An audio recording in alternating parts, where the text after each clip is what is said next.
Buyuk haqiqatni anglash. Bismillahirrohmanirrohim. Inson ezgu va haq so'zni yaxshi ko'radi.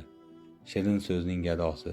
Ayniqsa, bu foniy dunyoning bebaholigini anglagan kishi o'zini buyuk savol-javob kuniga tayyorlab boradi.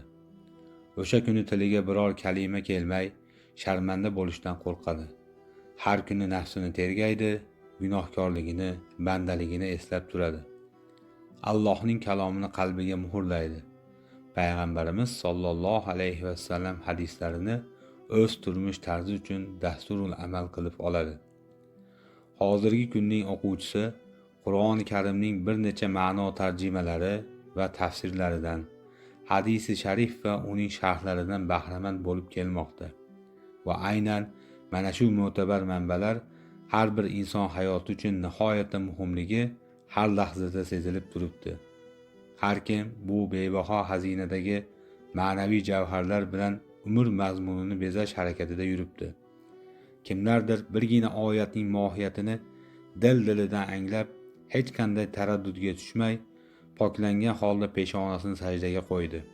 Albatta, Alloh hidoyat bergan kimsani hech kim adashtira olmaydi va ayni choqda yaratgan zot adashtirib qo'ygan kimsani hech bir banda hidoyat yo'liga sola olmaydi. Hidoyat ham, rizq ham uning izmida. Allohning ilohligini anglash uchun qalbni g'aflat uyqusidan uyg'otib, bir marta qabr ziyoratiga borish kifoyadir, ehtimol. Allohning buyuk qudratini anglash uchun odam umr bo'yi kitob o'qigan olim bo'lishi shart emas.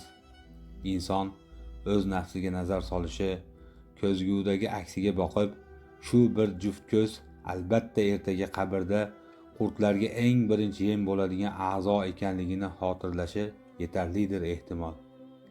Allohning har narsaga qodirligini anglash uchun yillab umrni zoya ketkazish shart emas. Qo'lga kirgan zirabcha yoki yerning bir silkinishi, birgina oyat ma'nosiga yoki osmon dalasida sochilib yotgan yulduzlarga aql ko'zi bilan bir qarash kifoyadir, ehtimol. Nima bo'lganda ham Alloh hidoyat nasib qilgan aql egalari uchun bu olamda belgi alomatlar ko'p.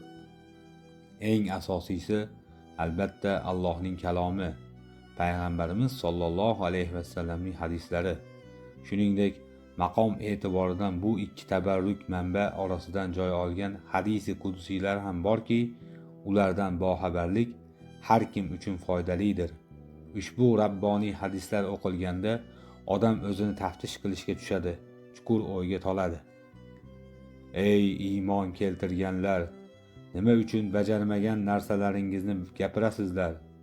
Qanchadan qancha gaplarni gapirdingizda ularning xilofini bajarasiz. Qanchadan qancha narsalarni man qilasizda o'zingiz undan to'xtamaysiz.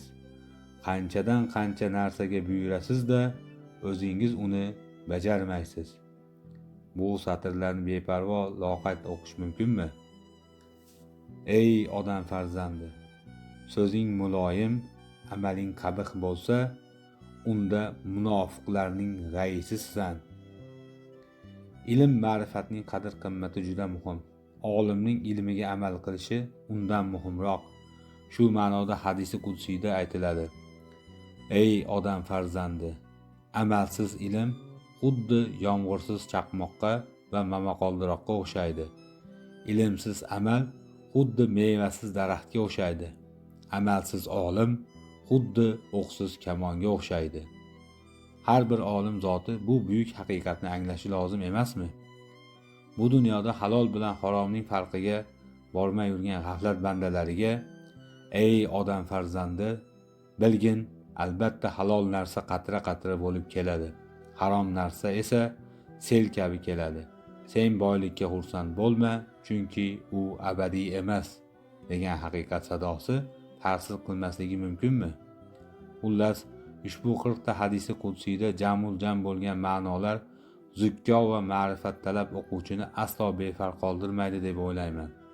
Abdulhay Abdullayev, filologiya fanlari nomzodi.